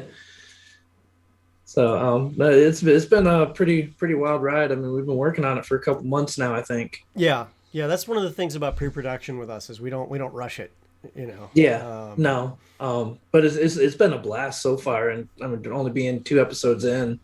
That's I'm right. Definitely looking forward to where it's going. Villas is already talking about Biscuit. Yep. Biscuit the dog. Yep. Yeah. So episode 1, you already had a pet. Yeah, and it wasn't planned at all. One of the cast members, their dog barked, kind of tried to play it off, and the audience wanted the dog to follow him. So, well, I don't know that the audience did, but like you know, it started, and then the player started then a player named the dog, and the next thing you know, Biscuit, and the next thing you know, like he's coming with us. It's like somewhere that dog belonged to someone, but now it belongs to the party. You know? And then, this last Monday, it was just don't let Biscuit die. Yeah, that was the goal. The whole thing. Save Biscuit was on the hashtag. Save Biscuit was coming in strong and fun. I think what was also interesting is that people started to notice from episode 1 and episode 2 that you guys had a clothing thing going on. Yeah. Clothing thing. Yeah. So we won't tell you what it is. Don't tell them what it is. But there's basically this thing that you guys have done and decided to do as a group. And we're waiting to see how many people catch on. Now, some folks are catching on, but nobody, you know, we'll see what they catch on about it. But it's really cool that you guys have really come together and gelled so well. And, you know, from your perspective, if there was anything you could do differently now, what would that be? Honestly, doing it differently. Doing a little bit more research on Eberron, I guess. Mm-hmm. There's so much source material out there already, but it's trying to find and just having to know all those little tiny things that may come up. Mm-hmm. Just maybe personally spending a little bit more time sitting down with some of it. Because I've read it. I've read that book probably 2 or 3 times already, but it's trying to recollect all those little things. Like I think episode 1, they asked me who the Dark Lanterns worked for. And I drew a complete blank on who the king was. Oh, really? Okay. Yeah. Okay. I don't know if anybody saw it on camera. I actually reached down and grabbed the Eberron book, and I started flipping through it real quick to find the name of the King of Breland. Oh, yeah. That's normal. That happens to me, and I know Forgotten Realms like crazy. I'm really immersed in it, but even then they'll ask me something, and I'm like, and it'll slip my mind, and I'll have to go like, you know, how would you handle that, Jeff, in your games? Have you ever done anything like that where you've been asked a question and you had to, you know, basically shuffle it off or find a way to do it? Ask the question in character, right? Or out of character? Mm-hmm. During the game period, like not necessarily in character, just as a DM. Have you thought about anything like that? Oh, no, I tend to answer everything immediately. Very rarely do I shuffle something off.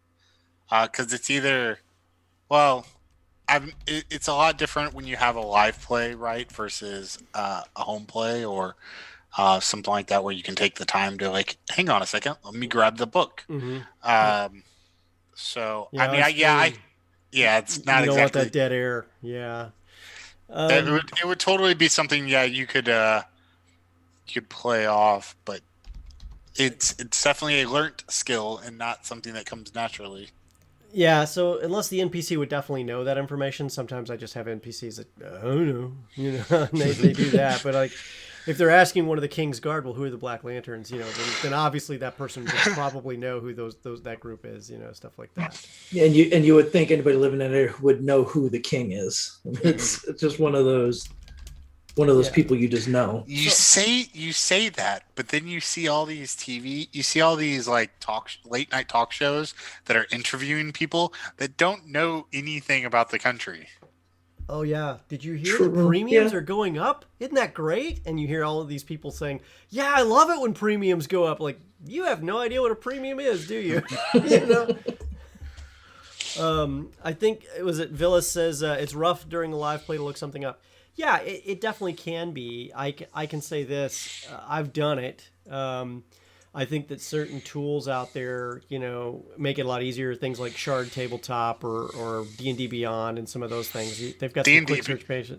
D&D Beyond makes it so easy. They came a long way because their search functionality was actually terrible for a while. Thankfully, they've gotten it mastered. That's the wonderful part about D&D Beyond is they're iterating too. But we're seeing iterations from all these different groups, and they're making it quick links and stuff like that. Yep. And that's been awesome. Let's get more of that, please. But that's the only way I can do it. Otherwise, I'll say, well, the character looks down and starts flipping through his notes, aka I'm flipping through my notes. I've done that a few times, and just keep it going, right? The Dirty Deeds crew, now it's in the universe of Eberron. We kind of already mentioned that, Yep. but they're starting out, and you did something really interesting that I thought was great in terms of the pre-production. Is you kind of did a session -2, session -1 before you did session 0, and then session 1 was on stream. So there's some past history that actually exists off camera that they can speak back to. Including the event that just revealed the Wanted poster for all of them. Yeah. So I was planning this last week's session, and I thought about what would be a good way to introduce them to some of the other groups out there and bring some of their past to the foreground. And that Wanted poster just kept calling out to me. Yeah. It's a beautiful piece too, by the way. We're going to be showing that to folks on our Patreon, by the way. So if you're on the Games Tavern Patreon, definitely check it out. That's a great way to get a hold of some of the cool content behind the scenes that you see used on the show. And we talk through how to make props and stuff like that too sometimes. So definitely check that out. What else is kind of exciting about Eberron versus the other worlds that you've played on? So the big thing for me with Eberron is just the fascination with almost like technology and magic kind of being the same thing. The fact that they have a train, they got the lightning rail that goes across the country. They've got the airships, just everything is you can almost run it like a steampunk-ish in a way, which I think is kind of interesting. It's just incorporating a lot of that. You can almost go with some more modern day kind of themes, Mysteries or even on a futuristic train kind of thing, themes. maybe. Like what? Will we be seeing something like Mysteries on a Train? Murder on the Lightning Rail Express? Possibly. Yeah. Yeah, there may be something like that. But I do plan on utilizing the trains a lot. The crew, I know they definitely want to eventually get their own airship. That is definitely one of their goals. So we'll see how that turns out for them. Oh, that sounds awesome. Yeah, I think it's gonna be really exciting to see where they go, how they go about doing it, the way they plan out their future. Because right now with that war, just having ended, everybody's trying to find their way, and we got this motley little crew that Yeah. we can buy. What's the biggest challenge for you transitioning from like traditional fantasy, medieval, romanticized, D&D to a almost steampunk Eberron feel for you? I'm not really finding that part of it much of a challenge. It's because I've always liked that kind of stuff. I was so just incorporating it. I think it gives me a little bit more to play with. It's that extra stuff on top of it that I get to utilize as part of the story, which I think is going to be fun. Is there any reveals that you can tell us? Probably not, because you don't want to spoil anything. But I was surprised to find out there is a surviving member of the original royal family of Seer still alive. That was pretty intense. Yeah. So yeah, the royal family Seer, most of them were in Seer when the morning happened. But when I read that part too about Prince Orgev having been the only known survivor, so at some point the party will be going into the Mournland. So who knows what they're going to find there? But so the Mournlands are on the table. That's good to hear. The Mournlands are definitely on the table. I do have a plan for them to go eventually. Maybe investigate what actually caused them. Which actually caused that fateful day, which would be kind of interesting. Awesome. So, and I know some of the characters, their backstories, we'll start coming out with that too, and maybe go try to find what happened to some. Oh, so some of those reveals too. Okay. Yeah. Do you think Biscuit will make it? I think Biscuit will make it, but maybe not in the way they think. Oh. So with Ravenloft, the new Ravenloft book coming, you seen some good opportunities in there? I do. I've always really enjoyed the Ravenloft setting. I do plan on probably taking a few elements out of that. I know one of our cast Dark Biscuit. There's a few Eberron settings in there. There are some Eberron the train is in there. Yeah. I'm definitely gonna have to dig a little bit more into that. Yeah. We'll talk about that. Don't say any more, guys. Don't say any more. I don't want to jack that up. But now let's talk to you, Jeff. Now your show just kind of kicked off season 3 2 weeks ago as well. We did, yeah. And in both cases, you guys both have these hot new Kraken, overlays. You've got all these cool features built into it for audience stuff. What's that been like with the new DM, Eric Menji? Eric is a huge ball of energy, and it's really awesome to have the opportunity to play with him. Quick on his feet, very dynamic, just all around wonderful. It seems like he's got just about every aspect of the GM that you would expect. He's got the setting, he's got the story, he's got the suspense, he's got the action. It's all we're not playing just crunchy tech or crunchy D&D. There's, when he explains an attack, it's got some flow, there's some RP description to it too. Right. Yeah. So it's just all around. It's amazing. It's a great experience. It's, like I said, good to have them. We've been lucky in our GMs having a bunch of excellent GMs over our 3 seasons now, and definitely look forward to this one, and hoping that maybe we can hold on to him for. Eric's a legend. He's going to be a tough hold, but I have a feeling he's really having a good time. That's all. Yeah, that's always the concern that I have. Right? Is we're having fun, but is he like? Are we giving it back enough? Is it good enough? What can we do to be better for him? Exactly. Because we know how much effort he's putting in, and I know for the most part they're not expecting all that us to do too much, but sometimes you do wonder. It's like, what could I do to make it better? Absolutely, absolutely. And you're now also playing. You kind of had an ending of your previous character at the tail end of the second season there, as Rinian We've talked about died, and now you're in with Rangrim. Now that Yeah. Rangrim, the Rune Warrior, is in, like, where do you see that going? Runic Knight. Runic Knight, Sir. Sorry. Runic Knight. You know, I actually have this thought all the time, like way more than I've thought of other characters, because for the most part, this is the first character that I hate to say it, and I mean, like it's gonna kind of ruin it. Almost every character I ever play, I can picture myself in their shoes. I see where they came from. I see where they're going. I don't have that vision for Rangrim. I am. Are you excited by this, or does that scare you? No, it's more. Yeah, it's more scary, concerning, because I really don't know what I want to do with him. And it's just like, you can kind of tell, like, I haven't really found a voice for him. I haven't found a personality really.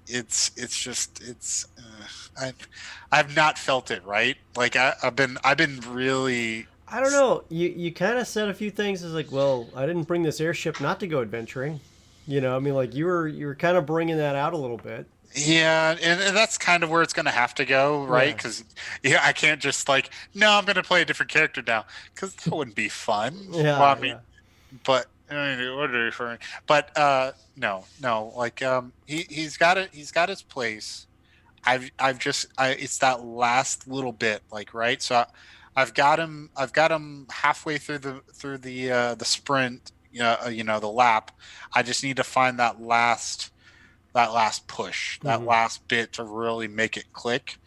Yeah, that is it's probably one of the hardest ones that I've had to think about. Yeah, out of all the rest of them, they've always flowed. This one's it's there, right? He's there. He's a character. He's a living person. He breathes. He has feelings, right? He's got depth.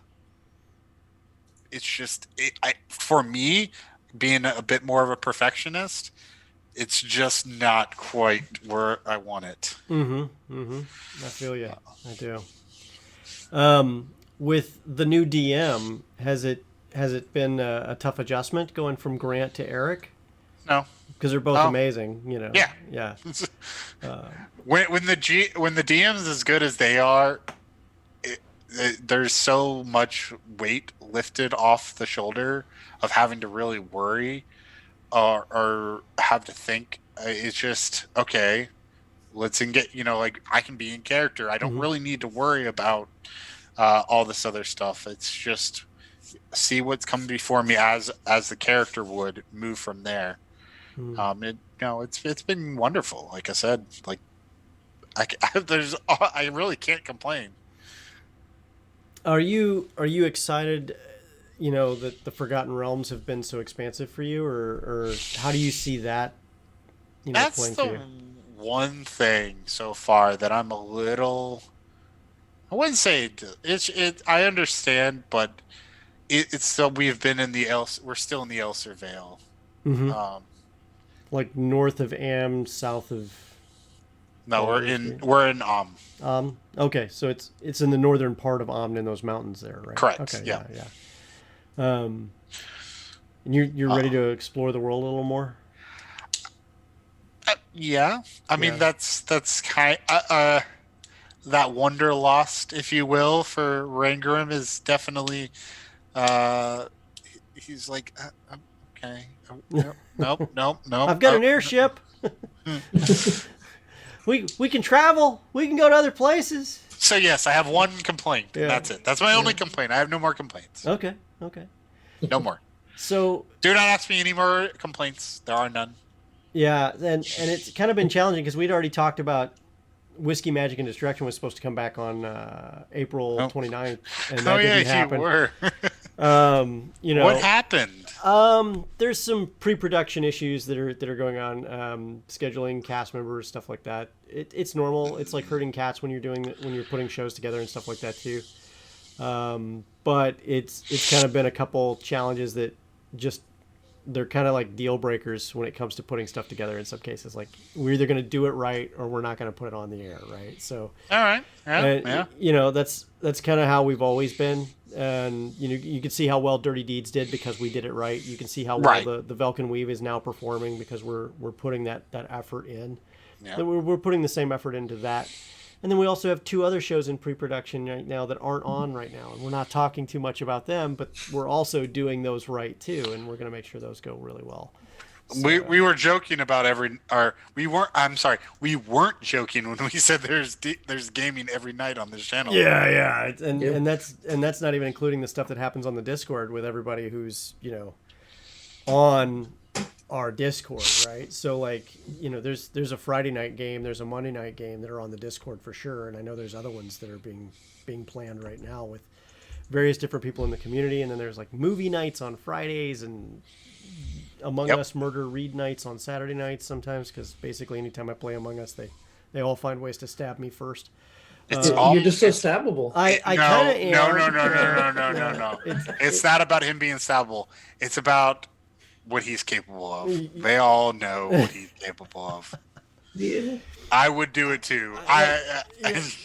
Well, I mean, I won't deny that you're right, but at the same time, like you know, Among Us is kind of an equalizer when it comes to those games. There's some guys who are very twitchy and quick with that, and it's fun to play. And then there's Jackbox games and stuff too. Have you been playing your Among Us with the extra add-ons yet?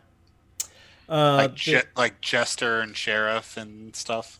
you talking about? Are they rules add-ons like downloadable? The Yeah. different mods and stuff. Yeah. No, yeah. we've So kept like it- Jester, for instance, Jester is a crewmate that if you vote them off, they win. Everyone else loses. Yeah, your whole goal is to get yourself voted off. Yeah. The Sheriff is a crewmate that can kill, just like a thing. Engineers, an engineer is a crewmate that can use the vents. Ooh, but that Yep. takes away clues too. Same with the Sheriff. Okay. Yeah. Okay. Yeah, Watching- they're saying we won't say the guy's name, but there is a guy we would basically be voting off every chance we get. He's so entertaining to vote off too.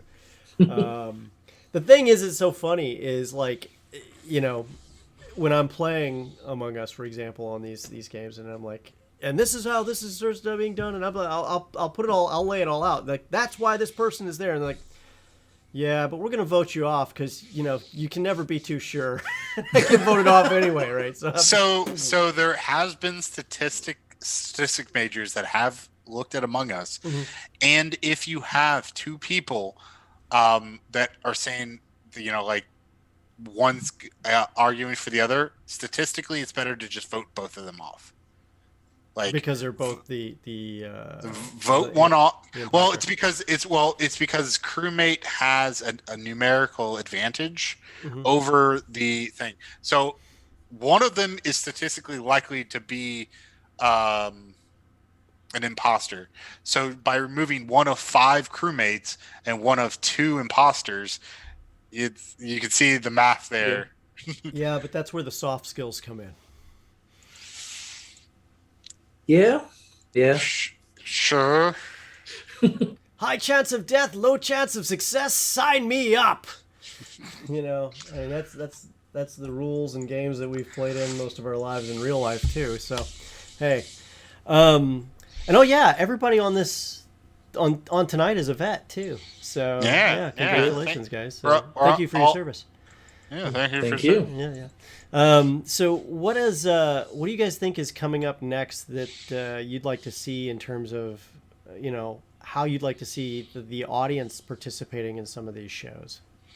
Because we just introduced like the inspiration thing, and we've been talking about it. Like you were talking about the D&D survey. You know, I've been sending out some really long surveys lately internally to the team, saying I'd like your opinions. We talked about it yesterday, and I think you mentioned that you were working on it, but having announcements of donations on the stream chat. Just because all right now we see is the money goes up, but people either have a name or they have the note so that other people can see it. I think that's being shown. That does show in the center of the screen at the bottom there. Hold on a minute. I can make that appear. Yeah, I can make that appear just on this show, just to show you. Yeah, it talks about, it rotates through. Hold on one second here. Well, it'd still be good, like when the donation comes in the first time, that it hits chat or it is visible, a little bit larger. It doesn't need to be in the middle of the screen. It doesn't need to be override anything, but especially maybe set a threshold, say $75 and up. Boom. There it is. You'll see it in just a few seconds on the Twitch channel there.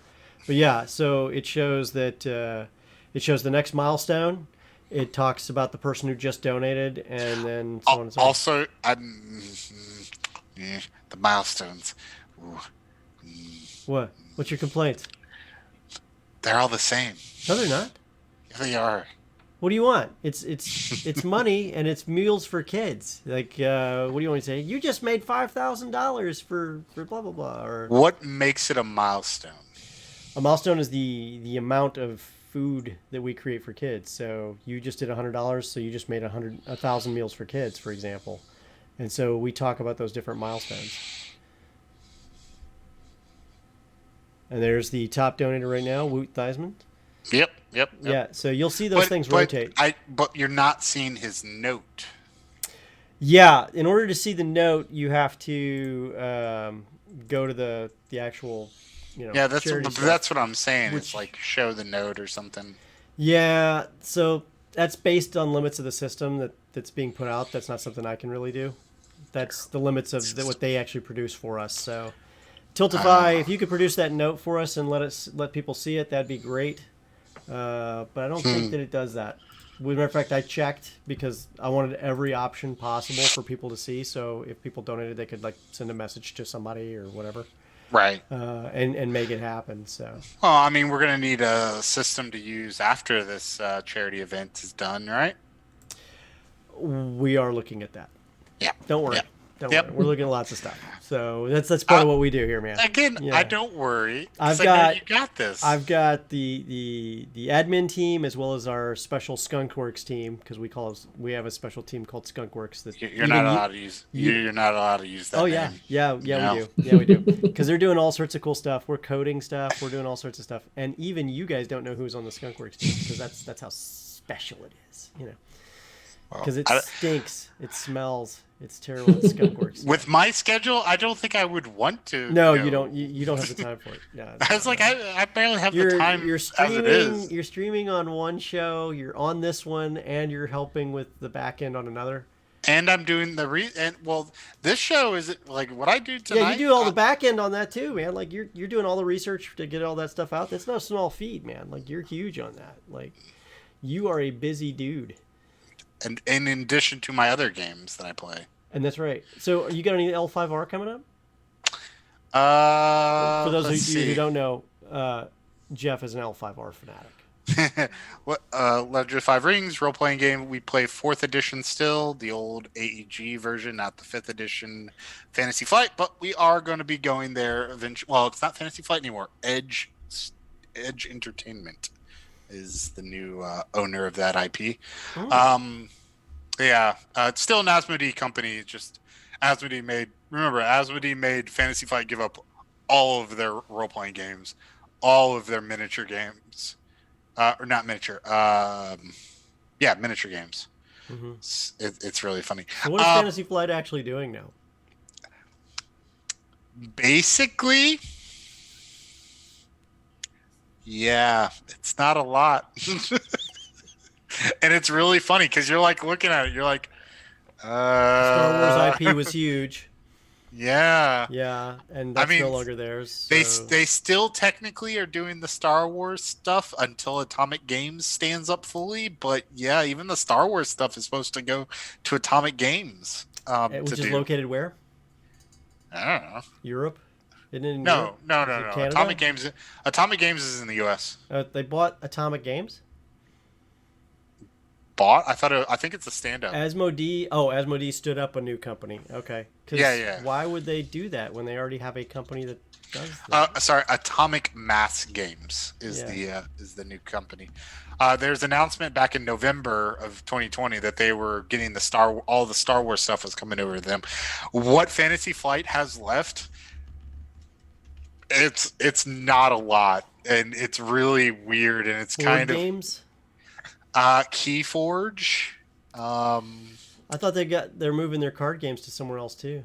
No, I don't think they're moving the card games. All the card games are. That's just it. Fantasy Flight's keeping the card games. Interesting. That's because that's about it. Because Descent, Keyforge, that's about it. Game of Thrones, Android, Arkham Horror, those are still around, I guess. Yeah. Oh well, we'll see. Anyways, we were talking. Oh, Philip, I wanted to ask you. You said that you enjoy the kind of that magic plus tech type of world. Yeah. I would 100% recommend checking out Through the Breach. Is the Malifaux role-playing system. But it at least will get you the lore, and you can look at that because it's really cool.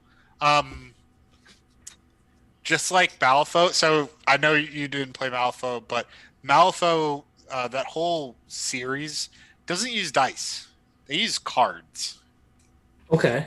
So you use a deck of playing cards as your random chance. Actions, yeah. Well, no, it's your random chance, right? So like you have a 52 card deck. I flip a card, that plus my stats, did I meet the threshold or not? Okay, so it's still got the randomness of almost like dice rolling, but you're just using playing cards instead. Yep. But they have, because it is a Western, there's Western elements, you're allowed to cheat from your hand, in which case you have a hand of, you draw some cards and there's ways of manipulating the hand and stuff, but it allows you to override, I really need to make this, let me play this higher card from my hand. It's interesting, but again, it's more about the lore. It's about the universe, and I really think that you would enjoy because it does meld these elements so well together. Absolutely. Yeah, definitely have to check that one out. Alrighty. Well, guys, I think we've hit our end of the show piece here right now. Let me check here. How are we doing on show notes, Reed? Show notes. Let's check our transitions here, guys, because I suck at it. So, really good talking with you tonight, Phil. You're welcome back anytime if you want to come back and just hang out with us. I'd love to have you more often. Oh, definitely. I mean, it's a lot of fun. So hang on here. We got having a third person is pretty good because, me and Reed's opinions get stale after a little bit. Well, I mean, like, we had a fight just before the show. It was great, but we didn't actually get it on the show, and we were being obnoxious. It wasn't really a fight. It was us just being obnoxious. Yeah, it was like bickering. Yeah, but it was about... What was it about? It was silly. It was about Games Workshops and their editions. Oh, yeah. I made us think about it. No, it wasn't the editions. No, we were doing that on show. We were talking about something else just prior to the show. Oh God, we talk about so much random stuff. I said something in a mocking, mean retort to you, and I thought it was hilarious. No, it was about Games Workshop. It was about GW, but it wasn't about the editions.